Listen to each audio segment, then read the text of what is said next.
महिमा होनी चाहिए। और भगवान से मांगना भी क्या चाहिए? बोले तेरी भक्ति मुझे मिलती रहे, तेरी कथाएं, तेरा सत्संग मुझे मिलता रहे, मेरे जीवन में इससे बड़ा धन हो नहीं सकता।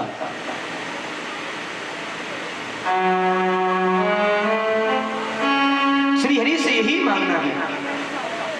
हो दाता तेरा मेरा प्यार कभी ना बदले,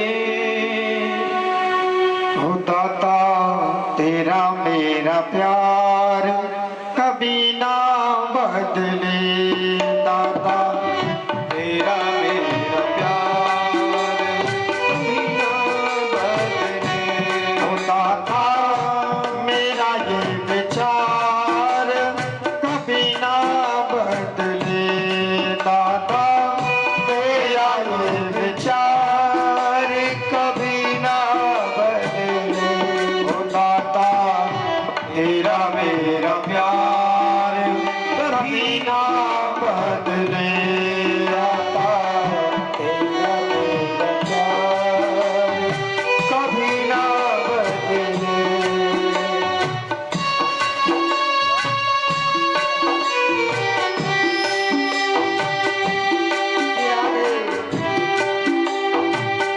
काली सेवा करते हुए और भगवान से क्या मांगना है?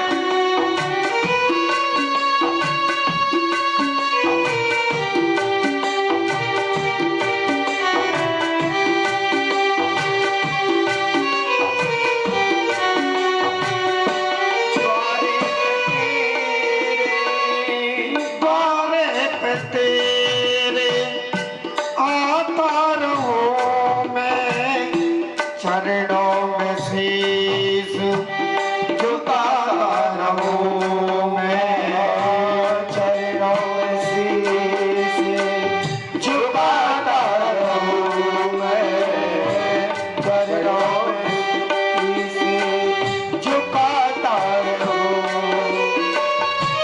द्वारे तेरे पे आता रहूं मैं, चरणों में शीश झुकाता रहूं मैं, चरणों में शीश झुकाता रहूं मैं, चरणों में शीश झुकाता रहूं। मन से मन का ये तार कभी ना बदले, मन से मन का ये तार कभी ना बदले, हो दाता मेरा ये व्यवहार कभी ना बदले, दाता तेरा ये व्यवहार कभी ना बदले, दाता तेरा मेरा प्यार कभी ना बदले, तेरा मेरा प्यार कभी ना बदले।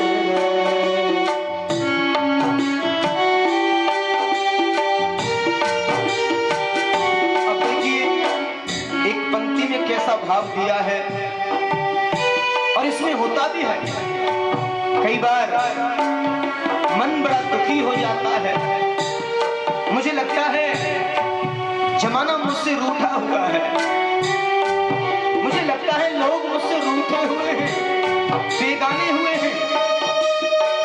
लेकिन अपना हो चाहे हो बेगाना, चाहे रूठे सारा जमाना, चाहे रूठे सारा जमाना, चाहे रूठे सारा जमाना, अपना हो चाहे हो बेगाना, चाहे रूठे सारा जमाना, चाहे रूठे सारा जमाना, चाहे सारा संसार भले ही बदले, चाहे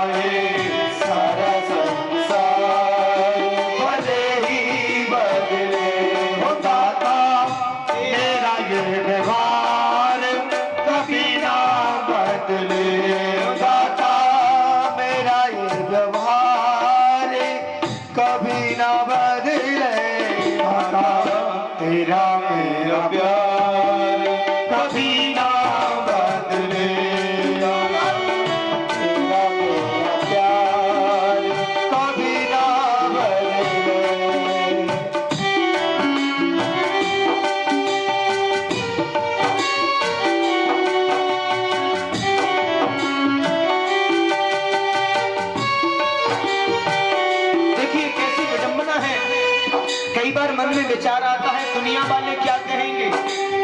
अरे दुनिया वालों का काम है कहना, क्या दुनिया वालों के आधार पर ही हमारा जीवन चलना है? नहीं, प्रभु से एक ही प्रार्थना करनी है, मेरे जीवन में मेरा सत्संग छूटे नहीं, मेरे जीवन का ये जो संकल्प है सत्संग, ये कभी छूटे नहीं। सत्य संग तेरा छोड़ो कभी ना, मुख भी तुमसे मोड़ो कभी ना, तुमसे मोड़ो कभी ना, मुख भी तुमसे मोड़ो कभी ना। सत्य संग तेरा छोड़ो कभी ना, मुख भी तुमसे मोड़ो कभी ना, मुख भी तुझसे मोड़ो कभी ना। यह व्यवहार कभी ना बदले, यह व्यवहार कभी ना बदले। दाता तेरा ये विचार कभी ना बदले, दाता मेरा ये विचार कभी ना बदले, दाता तेरा मेरा प्यार कभी ना बदले, दाता तेरा मेरा प्यार कभी ना बदले। एक बार प्रेम से बोलिए राधे राधे। राधे राधे।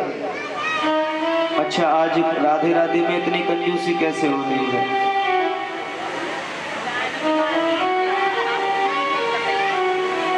आज इतनी बड़ी कंजूसी? अरे अब बस मुझे लगता है 1 घंटे और कथा होगी बस। हाँ, उसके बाद राधे राधे। हम परदेसी फकीर, हाँ? हम भी मुसाफिर तुम भी मुसाफिर, फिर किसी मोड़ पर मुलाकात होगी। 1 घंटे। एक बार प्रेम से बोलिए राधे राधे राधे राधे।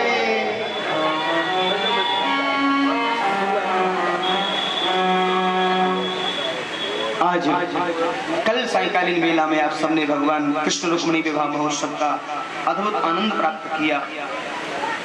आचार्य सुखदेव कहते हैं कि द्वारका के धीश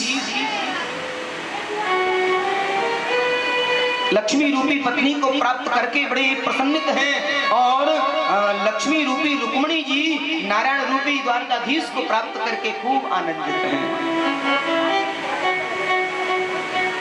कहते हैं श्रुत्वा गुणान भुवन सुंदर श्रुतामते।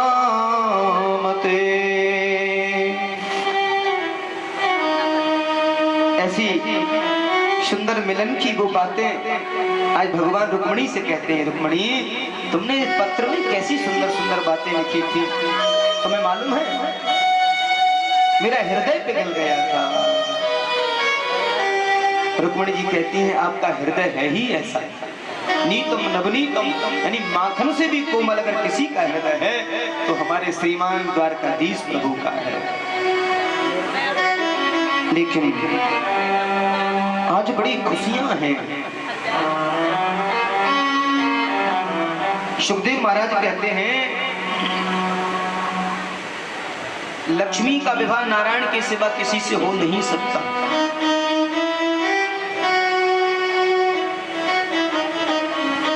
आज ऐसा दिव्य विवाह हुआ है, जय जय श्री द्वारकेश नंद के दुलारे और नंद के दुलारे यशोदा के प्राण प्यारे।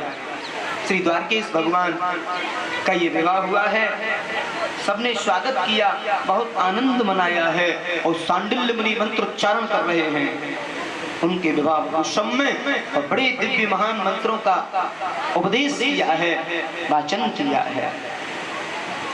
सबके मन में खूब आनंद भयो है और आचार्य सुखदेव कहते हैं कामस्तु वसुदेवांसो दत्त प्राकृत्य मन्युना देहोपपत्तये भूयस्तमे प्रतिपद्यत। सुखदेव स्वामी कहते हैं राजन एक बात जरूर कहूंगा। गुरु जी क्या? बोले जो व्यक्ति जीवन में जितनी ज्यादा प्रगति करता है उतने ही उसके दुश्मन हो जाते हैं। ये परम सच है।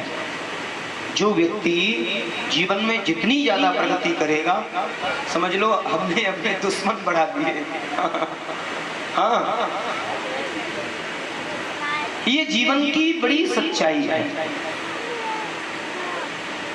यानी आप प्रगति करते जा रहे हैं और उधर आपके दुश्मनों की संख्या बढ़ती जा रही है। अरे कल परसों तो ये सब ऐसे थे और अभी देखो पहले किराए वाले मकान में रहते थे, अभी आजकल तो इटलियन पत्थर लगा दिया है बंगले में। ये भी तो एक ईर्ष्या का कारण है। पहले साइकिल से चलते थे, अभी आजकल तो गाड़ी है, ड्राइवर है, सब है, पूरी व्यवस्था है। तो ये भी तो एक ईर्ष्या का कारण है। और ये ईर्ष्या व्यक्ति को इतना नीचे गिरा देती है जिसके बारे में व्यक्ति सोच भी नहीं सकता है। मैं प्राय ये कथा कहता हूँ, ईर्ष्या इतनी बुरी है जिसके अभी मैं सोचता हूँ ग्रामीण अंचलों में लोगों की बुद्धि को हो क्या गया है। इस युग में भी, पुराने युग में ऐसा होता था और अभी तो चर्चाएं ऐसी मिल रही हैं कि पहले तो अड़ोसी पड़ोसी दूर वाले हमसे ईर्ष्या करते थे, अभी तो धीरे धीरे अभी हमारे भगत जी चर्चा कर रहे थे कि वो धीरे धीरे और नजदीक हो गई है ईर्ष्या। पहले तो गांव के लोग, अड़ोस पड़ोस के लोग, अभी हो सकता है भाई भाई में ईर्ष्या हो गई है, नजदीकी के रिश्तों में भी ईर्ष्या हो गई है। इतनी विकट समस्या आ गई है समाज में। देखिए कथाओं की कमी नहीं है, सत्संग की कमी नहीं है, आए दिन वक्ता लोग भागवत के प्रचार प्रसार कर रहे हैं, लेकिन फिर भी दोस्तों इस जमाने को क्या हो गया, न जाने क्या हो गया है। लोगों को ईर्ष्या का ऐसा पहाड़ बना रखा है, एक दूसरे के पीछे पड़े हुए हैं, प्रेम नाम की कोई बात नहीं रही। ईर्ष्यालु व्यक्ति इतने पर उतर जाता है, कहते हैं कि कोई कोई ईर्ष्यालु तो ऐसा होता है कि मेरी एक आंख भले ही फूट जाए पर पड़ोसी की दोनों, हाँ एक भले ही आ जाए मेरी कोई दिक्कत ना, चल जाएगा, और पड़ोसी की दोनों फूट जाए, ये कैसे बढ़िया चल रहा है। अरे मूर्ख, ये ईश्वर की सत्ता है। ईश्वर जिसको देता है सोच विचार करके देता है, और जो जिस लायक होता है उसे उसी पद पर पहुंचाता है। ये हमारी भूल है। हाँ, कर्तव्य निष्ठा, कर्तव्यवान, कर्तव्य से विमूढ़ व्यक्ति होगा तो वो कुछ भी नहीं कर पाएगा। कई लोग ऐसे भी होते हैं, अरे जब ईश्वर का ही सब कुछ है तो करना क्या है। तो रामायण में लक्ष्मण जी ने लिख दिया था, बोला था कि कादर मन कहे एक आधारा, दैव दैव आलसी पुकार। भैया ये भी कोई बात हुई, बाकी में होगा तो मिल जाएगा, हमें करना पड़ेगा, कुछ तो करना पड़ेगा। ये तो आलसी का लक्षण है, ईश्वर देगा ईश्वर देगा। ईश्वर कहां से देगा? भोजन थाली में रखा है, आप कहो कि मेरे मुंह में चला जाएगा क्या? आप टुकड़ा उठाओगे मुंह में डालोगे तो। ये ईश्वर की अपनी व्यवस्था है, हमें समझना चाहिए, ईर्ष्या से बचना चाहिए। और मनुष्य का सबसे बड़ा अगर कोई दुर्गुण है इस कलिकाल में तो वो ईर्ष्या है। न चाहते हुए अपना भी चैन समाप्त होता है और सामने वाले का भी चैन, दोनों का चैन। हमारे मनीषी कहते हैं जियो और जीने दो, लेकिन बात ये नहीं है। हम कभी कभी घबरा जाते हैं, लोग हमारे लिए ऐसा कर रहे हैं, लोग हमारे पीछे ऐसे पड़े हुए हैं, अभी ऐसा हो रहा है, अभी वैसा हो रहा है। और ये तो सभी के साथ है, सबके साथ। जो प्रगति के मार्ग पर चलता है उसको खींच कर गिराने की कोशिश की जाती है। उठाने वाला भी वही है और गिराने वाला भी वही है। हमारे चाहने से कोई गिर नहीं सकता, हमारे चाहने से कोई उठ नहीं सकता। जीव घबरा जाता है। अब ये मैं इसलिए सुनाना चाहता हूं, स्वयं ईश्वर भी इससे पीड़ित रहेगा, स्वयं ईश्वर। ये वही कथा है। लोगों ने भगवान को भी नहीं छोड़ा कलंकित करने से, ईर्ष्या करने से परमात्मा को भी नहीं छोड़ा। कितने लोग भगवान के पीछे पड़ गए। कल परसों का ग्वारिया राजा बन गया है, गैया चराता था वृंदावन में, अब राजा बन गया। ईर्ष्यालु लोग लग गए। क्यों? भगवान के पहले पुत्र हुए प्रद्युम्न जी महाराज, उन्हें प्रसूति का ग्रह से चुरा लिया गया, चुरा लिया। संबासुर ले गए चुरा के, आकाश मार्ग से समुद्र में डाल दिया, मछली निकल गई और वही मछली संबासुर की रसोई में चली गई। विद्यावती उनके यहाँ रसोई बनाती थी, नारद बाबा आए, कान में बोल गए इसमें बालक है, निकालो। निकाला ये, अरे महाराज बड़ा दिव्य बालक है, यही तो तुम्हारा पति है कामदेव। जब से तीसर नयन अभारा, निरखत काम भयउ जर जारा। ये वही है, तुम लड़ रही थी कि मुझे मेरा पति मिला दो, मेरा पति मिला दो, आ गया ना। और रति ने अपनी गोदी में पालन पोषण किया है श्री कामदेव यानी प्रद्युम्न जी महाराज का। प्रकृष्ट धुम्न सह प्रद्युम्न, जिनके जीवन चरित्र के प्रभाव से मानव जीवन प्रकाशित हो, ऐसे प्रद्युम्न। लेकिन यहाँ सवाल ये होता है, लोगों ने भगवान को भी नहीं छोड़ा, भगवान के साथ में भी ये धोखाधड़ी होने लगी। ईर्ष्या किसी से लड़े नहीं, झगड़े नहीं, नुकसान किया नहीं, किसी को गाली नहीं दी, किसी के बारे में नहीं बोले, फिर भी लोग हमसे ईर्ष्या करते हैं। करने दो ना, जो ईर्ष्या करता है उससे उसी पर छोड़ दो। कर भाई और कर, ज्यादा कर। हाँ, कई बार परेशानी होती है, दुख होता है हृदय में, ऐसा क्यों? लेकिन घबराना नहीं चाहिए, चट्टान की तरह खड़े हो जाओ, क्योंकि ये जीवन का रंग है, ये तो चलता रहता है। आज सुख है, कल दुख है, कल दुख मिलेगा तो परसों सुख भी आएगा। और सुख और दुख, किसी व्यक्ति ने पूछा गुरुजी हमें सुख ही सुख चाहिए, हमें दुख नहीं चाहिए। भगवान बोले जोड़ा है भैया, सुख मिला है तो दुख भी आएगा। अब सुख आपने भोगा है, दुख कोई पड़ोसी थोड़े ही भोगेगा। तो ईश्वर से यही प्रार्थना है। अभी आजकल हमें भी नहीं छोड़ा है, लोग होने लगे पड़े पीछे। हाँ, मेरी नींद हराम कर रखी है लोगों ने।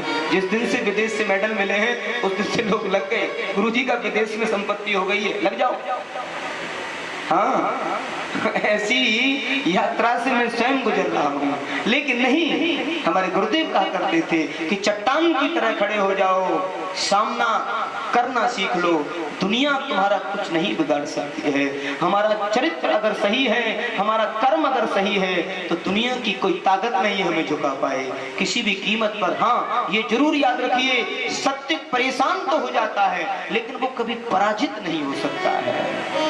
परेशान तो खूब होता है, कई धैर्य तोड़ देते हैं और कई धैर्य बना के रखते हैं। लेकिन मेरी व्यासपीठ कहती है धैर्य टूटना नहीं चाहिए, धैर्य बना रहना चाहिए।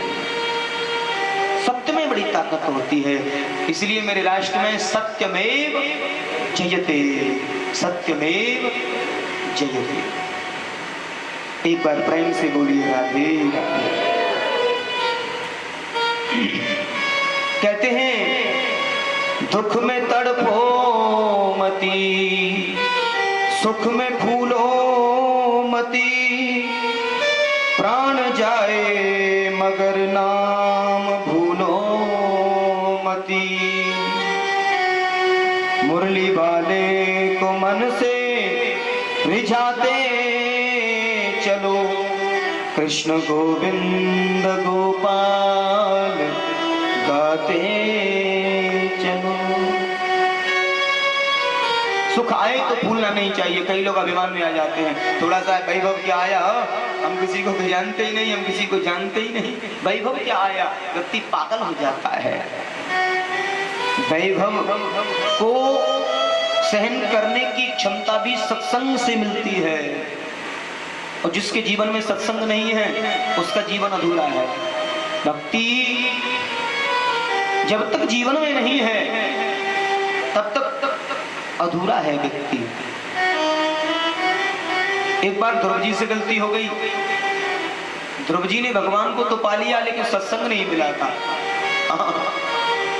पूछा ये ध्रुव जैसे महान व्यक्तित्व से ऐसी गलती? बोले भैया ये महान जरूर हैं लेकिन इन्हें सत्संग का रंग नहीं चढ़ पाया, इसलिए ये गलती कर रहे हैं। हाँ। तो भगवत कृपा कितनी भी हो जाए पर सत्संग जब तक जीवन में नहीं होगा। और सुंदर कांड में तो सत्संग की महिमा का कितना बड़ा वर्णन किया है। मंगलवार का दिन है, श्री हनुमंत लाल का सत्संग की महिमा तो अपार है। बिन सत्संग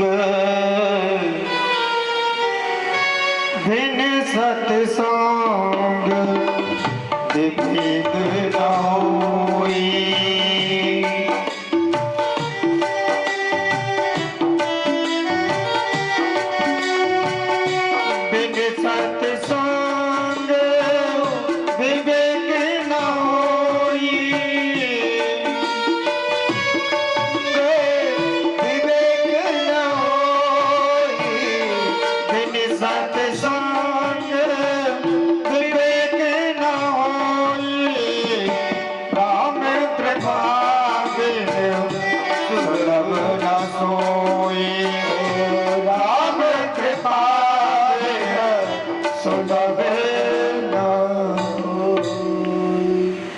एक बार प्रेम से बोलिए राधे। आज उधर प्रद्युम्न आते हैं, उससे पूर्व भगवान के विवाह हो जाते हैं 16,108। जी एक विवाह में बड़ा समय लगता है और यहाँ भगवान के विवाह कितने हुए? अब इसका कारण क्या है? कथा तो आपको प्रतिवर्ष सुना के ही जाते हैं। एक बात जब हमारी समझ में आ जाए कि भगवान के विवाह 16,108 ही क्यों हुए, तो इसके बारे में मैंने कई बार बताया है कि भगवान के जो विवाह हुए हैं 16,108 यानी 16,000 वेद के जो मंत्र हैं उपासना कांड के। वेद में हमारे कुलाचार्य यहाँ बैठे हैं और कर्मकांड के महान विद्वान हैं इस क्षेत्र में, फरीदाबाद डिस्ट्रिक्ट के अंदर। इनसे बड़ी यजमानी किसी की नहीं है, बहुत बड़ी यजमानी है। मुझे लगता है 84 गांव बताते हैं। हाँ, हम लोग तो 42 पे रुक गए और आचार्य जी तो 84 गांव के आचार्य हैं। तो वेद में 1 लाख मंत्र हैं जिनमें 80,000 कर्मकांड के मंत्र हैं, 4,000 ज्ञान कांड के हैं और 16,000 उपासना कांड के हैं। जो 16,000 उपासना कांड के वेद के मंत्र हैं वह भगवान की 16,000 रानियां हैं और 100 प्रकार की जो उपनिषद हैं वो भगवान की 100 रानियां हैं और 8 प्रकार की जो अष्ट प्रकृति है वो भगवान की अष्टपट रानियां हैं। ये प्रकृति का यह है भगवान की 16,108 रानियां। कभी कभी भगवत चरित्र को सुनकर के हमारे मन में बड़ा कष्ट होता है। कई लोग अर्थ का अनर्थ कर लेते हैं, भाव बदल जाता है, भंगिमा बदल जाती है। अरे जब भगवान के 16,000 आती तो फिर हमारे 2-4 रह जाए तो कोई गलती थोड़ी है, जानते हो? अरे मूर्ख, पहले ये देखिए ईश्वर और जीव में अंतर क्या है। उन लोगों के लिए ये जानना बड़ा अनिवार्य है कि परमात्मा की जो 16,108 जो विवाह हुए उसका मायना क्या है, पहले ये समझना होगा। और परमात्मा ने ये कार्य ही क्यों किया, ये सब ऐसा कैसे किया, इसके बारे में भी जानना बहुत जरूरी है।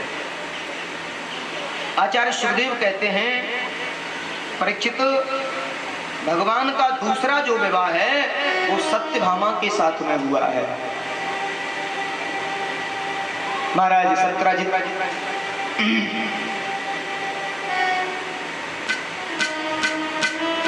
उससे पूर्व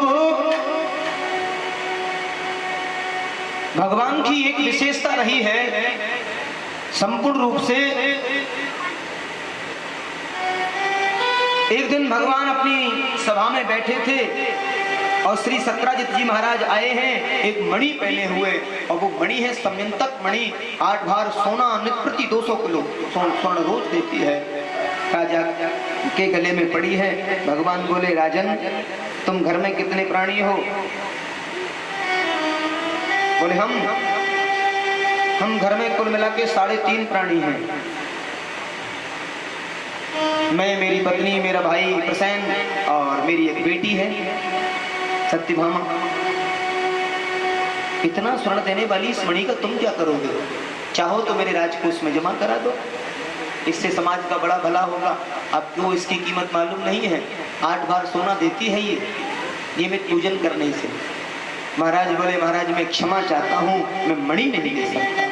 भगवान बोले, आपकी इच्छा, आपकी चीज दे न दे, मैंने तो निवेदन किया है, सही सजेशन दिया है। और सत्राजित उस मणि को पहन के घर चले जाते हैं।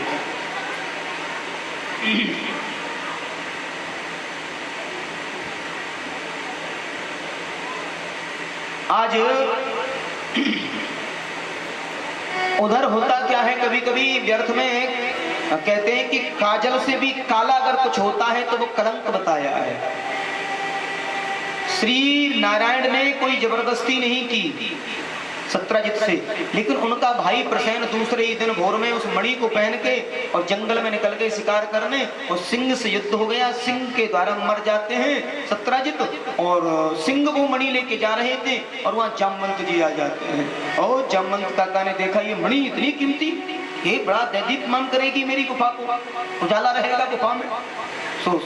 जामवंत काका ने युद्ध किया, ऐसी युद्ध की पराकाष्ठा, मल्ल युद्ध में पारंगत, और सिंह को मार दिया है। और मणि लेके जामवंत जी गुफा में चले गए हैं और जामवंती उस मणि से खेलती है। भोर हुआ तो हल्ला मचा दिया कलंकित करने के लिए लोगों ने।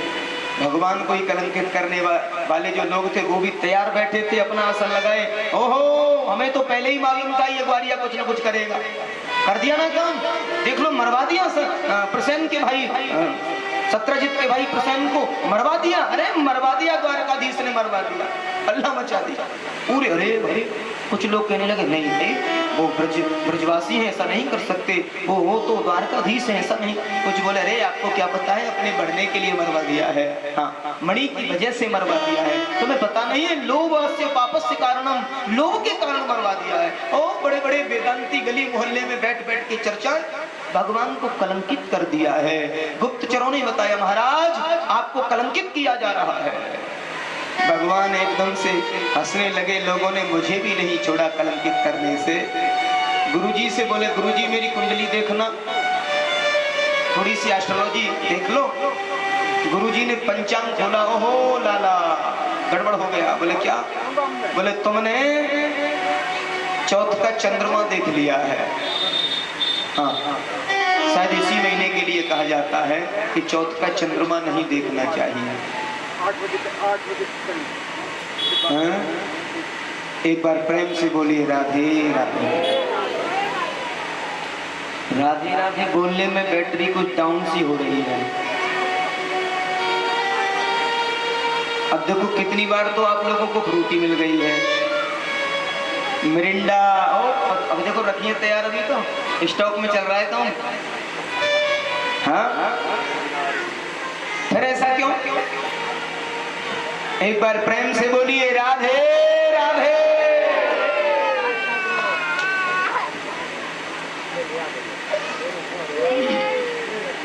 उधर भगवान समाज के कुछ लोगों को लेकर के जाते हैं और समाज के द्वारा न्याय की व्यवस्था करते हैं। समाज के कुछ अच्छे अग्रण्य लोगों को बुलाया। देखो मैंने ये सब किया नहीं है, पर अब इसके लिए, अब देखो सत्य को सत्य साबित करने में भी समय लगता है। अगर हम पर किसी ने कलंक लगाया है और हम सत्य हैं, तो उसे सच साबित करने में भी समय लगता है, टाइम लगता है। भगवान गए, उस जगह का मुआयना किया जहाँ सिंह मरा पड़ा है, प्रसेन मरे पड़े हैं। वहां देखा तो सिंह के पग चिन्ह, आगे देखा सिंह मरा पड़ा है। सिंह के बाद में देखा तो जामवंत जी के पग चिन्ह, उन चिन्हों पर जा रहे हैं। बोले ये जहां भी होगा वो ये होगा। और वो एक गुफा में जाकर के समाप्त हो जाते हैं। अपने सभी साथियों से कहा, ऐसी गहरी गुफा, अंधेरी गुफा। लोग बोले देखो हम तो जाएंगे नहीं। हाँ, जिसको जाना है वो जाए। श्री द्वारकाधीश ने कहा आप सब यहीं रहो, जो भी होगा मैं इसमें से निकाल के लाऊंगा, या आप साथ में चलिए, मेरा कलंक धोना है। भगवान को भी कलंक धोने के लिए अंधेरी गुफा में घुसना पड़ा, कलंक धोने के लिए। हम लोग विचलित हो जाते हैं। स्वयं गए हैं गुफा में और देखा तो एकदम से दैदीप्यमान वो मणि और उससे चामंती खेल रही है। सबसे पहले भगवान ने बोले इसके कारण ही तो कलंकित हुआ हूं, इस मणि की वजह से, ये तो ये रही। और सबसे पहले उसी को छुड़ाया और छुड़ा करके अपने पास लिया। और चामंती ने हल्ला मचा दिया, पिताजी पिताजी कोई पुरुष आया है पिताजी। और चामंत जी छलांग लगा के आते हैं और आते ही भगवान पर झपट पड़ते हैं। आचार्य सुखदेव कहते हैं राजा परीक्षित ये जामवंत वही है श्री रघुवर के युग में जो थे। श्री राम के अवतार के समय जब श्री रघुवर विजय श्री प्राप्त किए तो जामवंत काका खड़े खड़े उदास कुछ कह रहे हैं। रघुवर सरकार कहते काका सबने वरदान मांगे, आपने वरदान ही नहीं मांगा। देखो हनुमान जी ने कैसे कैसे वरदान लिए हैं, हनुमान तो बड़े भक्त हैं भगवान के। और यहाँ जामवंत जी बिल्कुल निढाल भाव में हैं। जामवंत जी बोले प्रभु मेरी एक इच्छा जीवन में मुझे लगता है मेरे साथ जाएगी, बूढ़ा हो गया हूं, क्या इच्छा है? बोले मेरी एक इच्छा है, क्योंकि आपकी सेना में और रावण की सेना में ऐसा कोई वीर योद्धा था नहीं जो मेरी से मल्ल युद्ध कर सके, पारंगत हो, मुझे धरती दिखा दे, ऐसा कोई योद्धा नहीं था न तुम्हारी सेना में न रावण की सेना में। और मेरे तो बाजुओं में बड़ी खुजली चल रही है। राम जी मुस्कुराने लगे, काका ये भी कोई बात हुई, कभी युद्ध होगा तो देखेंगे, किसी से भिड़वा देंगे। बोले इस सृष्टि में तो कोई है ही नहीं, भिड़वाएंगे किससे, इस सृष्टि में ही नहीं है। राम जी बोले अरे हाँ, तब तो काका आपकी इच्छा गड़बड़ है। अरे प्रभु गड़बड़ कैसे है? स्वामी और सेवक की इच्छा अवश्य पूरी होती है। राम जी बोले कैसे? बोले अगर आप मुझे वरदान देना ही चाहते हो तो आज दो दो हाथ मेरी आपसे ही हो जाए, आज दो दो हाथ आपसे ही हो जाए। और राम जी तो बड़े मर्यादावान है, बड़ी जोर से हंसे हैं, काका स्वामी और सेवक का कभी युद्ध नहीं होता है, पर आपकी जो इच्छा है उसे अवश्य पूरी करूंगा। अब की बार तपस्या करो, एक युग आप तपस्या करिए और अगले युग में जब आऊंगा तो ऐसी खुजली मिटाऊंगा तुम स्वयं मना कर दोगे कि अब नहीं मेरी इच्छा है। ये वही जामवंत हैं और श्री द्वारकाधीश पर टूट पड़े हैं।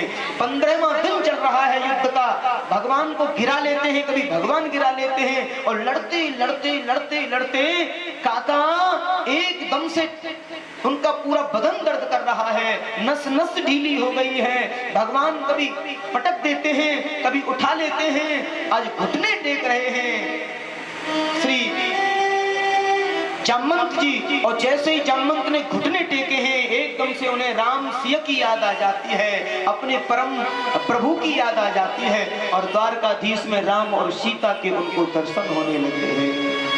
प्रभु पहचान गिरे गए चरना, आज श्री हरि को पहचान लिया है, दोनों हाथ जोड़ लिए हैं। अभी विचार कर रहे थे मुझे क्या हो गया, आज मेरा शरीर कैसे काम नहीं कर रहा है, मेरी नस नस ढीली हो रही है, इस सृष्टि में तो कोई हो ही नहीं सकता मुझे टिकाने वाला, ये कौन है, ये कोई साधारण नहीं है। और जैसे ध्यान किया द्वारकाधीश के उस शरीर में रघुवर सरकार के दर्शन हुए हैं।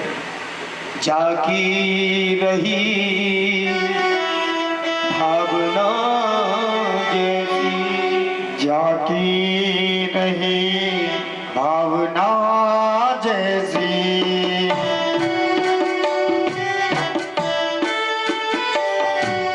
सब मूरत देखी ऐसी,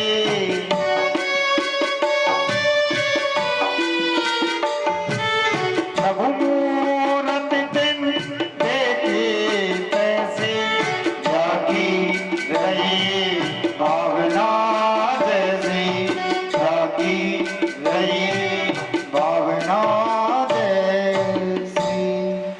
आज जमवंत ने भगवान के श्री चरणों में प्रणाम किया है। प्रभु मुझे क्षमा करें, मैं समझ गया। भगवान बोले खुजली बाकी है काका या फिर? बोले प्रभु अब मेरे जीवन की कोई इच्छा नहीं है, आपने मेरी इच्छा को पूर्ण कर दिया है। ना जाने किस वेश में नारायण मिल जाएं, मुझे तो पता भी नहीं था मेरी इच्छा पूरी होने वाली है और मेरे पास प्रायश्चित तो कुछ नहीं है। अब इस शरीर का त्याग चाहता हूँ कैसे भी। अब तो आपकी शरणागति मिल गई है, आप ही उपाय करिए। और मेरी एक बेटी है, इसे आप अपने चरणों की सेविका बना करके ले जाएं। मेरे पास ये मणि है, ये दान में दे रहा हूँ, बेटी का कन्यादान कर रहा हूँ और गंधर्व विधि से ये विवाह हुआ है। लाए उधर जैसे ही सत्यजित को मालूम हुआ, मैंने तो व्यर्थ में कलंकित कर दिया श्री हरि को, द्वारकाधीश को। मैं प्रायश्चित कैसे करूं? मेरे से प्रायश्चित के लिए कोई उपाय नहीं सोचता है और श्री हरि के चरणों में आके बैठ गए। प्रभु मुझे मणि भी नहीं चाहिए। भगवान बोले बिल्कुल नहीं, ऐसा दूषित धन मुझे नहीं चाहिए। इसके कारण तो मैंने विचार किया, मुझे कलंक लग गया। दूर ले जाओ, ऐसे धन को ले जाओ, ये धन मुझे नहीं चाहिए, ले जाओ। ऐसा भाव दिया है। एक बार प्रेम से बोलिए राधे राधे।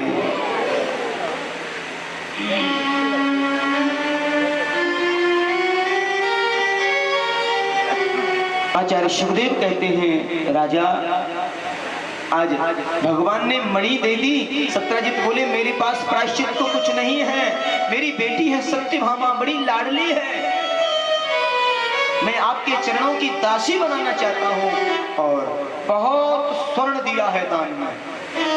हम भगवान के कोष गृह में सबसे ज्यादा 75% जो स्वर्ण था वो सत्यभामा के मायके का था। 75%।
एक बार प्रेम से बोलिए राधे राधे। और ये तीसरा विवाह भगवान का सत्यभामा के साथ में हुआ है। पर यहाँ पर एक बड़ी त्रुटि हुई है। बोले कृष्ण पत्नियों में सबसे ज्यादा अगर कोई रूठती थी तो सत्यभामा जी रूठती थी। पूछा क्यों रूठती थी?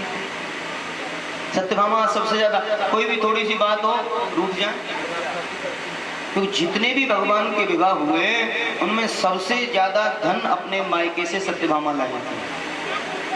गोल्ड का कहीं भी कोई सामान दिखता था, बोले ये भी मेरे मायके का है, ये भी मालूम है मेरे मायके का है ये। हाँ ना होगी, इसमें क्या बात है। बड़े घर की बहू लाओगे कटाना साहब, गलती मत करना। हाँ नहीं तो तीसरे दिन जो है टिकाम दिखा करोगे। एक बार प्रेम से बोलिए राधे राधे। माने ये कथा हमें ये शिक्षा देती है कि बेटी को ही दहेज मान करके स्वीकार कर लिया जाए। एक दीवार पे लिखा था कि दुल्हन ही दहेज है। जो बेटी मिली है वही हमारे लिए धन है। क्योंकि ये धन जो होता है ना, ये विकार उत्पन्न कर देता है, एक अहम बना देता है, अभिमान बना देता है। माने मेरी व्यासपीठ कहती है ये जो हमारी परंपरा है इसको छोड़ करके हमें रिश्तों की गरिमा को बढ़ाना है। दान दहेज की जो व्यवस्थाएं हैं इन्हें थोड़ा सा रोकने का प्रयास करना है, तभी बेटी का सम्मान समाज में होगा। शायद एक बार प्रेम से बोलिए राधे राधे। ये शिक्षा है। भगवान भी विचार करते थे, गुरुजी से बोले गुरुजी इनकी कुंडली देखना, मुझे लगता है मूलों में तो नहीं हुई। गुरुजी बोले मूल वूल कुछ नहीं है, मालूम है 75% गोल्ड इन्हीं का है तुम्हारे खजाने में। हाँ, कभी कभी तो भगवान की भी एंट्री होती थी। हाँ बताओ, बने कहीं के धनी राजा, हमने बनाया तुम्हें राजा, 25 से हमने आपको 100 पर पहुंचा दिया है, मालूम है कुछ? तो भगवान हमेशा अपने साथ रथ में सत्यभामा को बिठाते थे, हमेशा साथ ही चलेंगे। रुक्मणी जी बोली कहीं भी जाओ हमें क्या है, हम तो यही सब देखेंगे व्यवस्था। हाँ, और सत्यभामा सबसे पहले हम बैठेंगे, चलिए। ये होता है। गुरुजी बोले भैया देख लो, तुमने देखा ही नहीं, हम क्या करें, इतना धन देने वाली पत्नी लेके आए हो, अब इसमें गुरुजी का क्या घोट है, कुंडली का क्या घोट है, बताओ। हाँ? तो इस कथा से हमें यह शिक्षा मिलती है, निश्चित रूप से ऐसा नहीं होना चाहिए। एक बार प्रेम से बोलिए राधे राधे। द्वारकाधीश भगवान की जय हो। आज भगवान का ये तीसरा विवाह सत्यभामा से हुआ। एक बार भगवान अर्जुन के साथ में जा रहे थे यमुना के किनारे भ्रमण करने, और शामली सलोनी एक स्त्री को देखा है। अर्जुन ने पूछा आप यहाँ कैसे हो? बोले मैं सूर्य की पुत्री हूँ और यमराज की बहन हूँ, मेरा नाम है कालिंदी यमुना। अहम देवस्य सवितुर्हितामतिमिच्छति विष्णु वरेण्यं वरदं तपः तपः परमास्थितः। श्री कृष्ण को पति रूप में चाहती हूँ, श्री कृष्ण को पति रूप में चाहती हूँ। बोले श्री कृष्ण को पति रूप में वर्ण करने के लिए आई है। अर्जुन बोले तुम्हारे घर वाले नहीं है क्या, परिवार वाले नहीं है, भाई बंधु नहीं है, तो कृष्ण को पति रूप में वर्ण करने आई हो? बोले उन्होंने खूब खोजा, खूब देखा और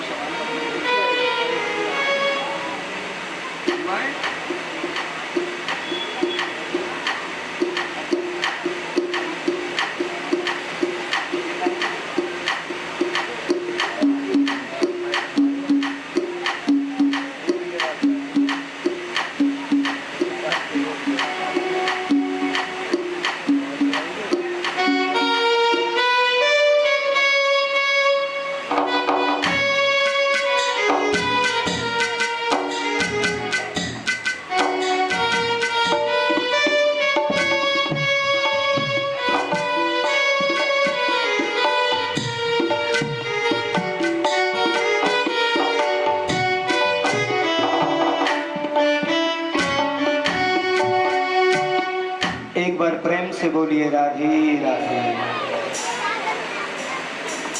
आज यहाँ पर चतुर्थ जो विवाह भगवान का हुआ है वो कालिंदी के साथ में हुआ है। बोलिए यमुना मैया की। एक बिंद और अरविंद नाम के राजा हैं, उनकी बहन का नाम है मित्रवृंदा, बड़ी लाडली बहन है मित्रवृंदा। और श्री ठाकुर जी का पंचम जो विवाह हुआ है वो मित्रवृंदा के साथ में हुआ है। नग्नाजित नाम के एक राजा हैं, बड़ी सुनने की कथा है, और उन्होंने एक संकल्प लिया कि 7 बैलों को जो एक साथ नकेल डाल देगा, कंट्रोल कर लेगा इशारे से, उसी के साथ में मेरी बिटिया नग्नाजिती का विवाह होगा। अब तो सब राजा ठहरे और राजा क्या जाने बैलों को कंट्रोल करना। भगवान को सूचना मिली अब जन्म से जो बारिया हो इशारे में बैलों को एक जगह खड़ा कर दिया था जाते एक ही इशारा किया क्योंकि वो तो गोपाल है, बाल्यावस्था में तो गौचारण किया है। एक ही इशारा दिया, बैल एक जगह, और तुरंत सातों बैलों को एक साथ में नकेल कर दिया है। लोग तालियां बजाते हैं, वारे द्वारकाधीश आप कैसे पारंगत हैं, और सातों बैलों को नकेल कर दिया है। और नग्नाजिति के साथ में भगवान का विवाह, नग्नाजिति के साथ में ये भगवान का 6वां विवाह।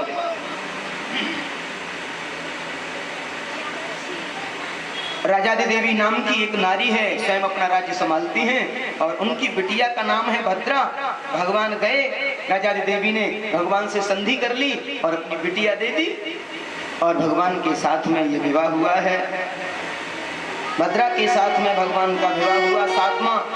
और मध्य प्रदेश के एक राजा हैं, उनकी बिटिया का नाम है लक्ष्मणा। उन्होंने भी संधि की भगवान से और अपनी बिटिया का विवाह कर दिया श्री ठाकुर जी से। और 8वां विवाह भगवान का लक्ष्मणा के साथ में हुआ है। शिकारिकाधीश भगवान की।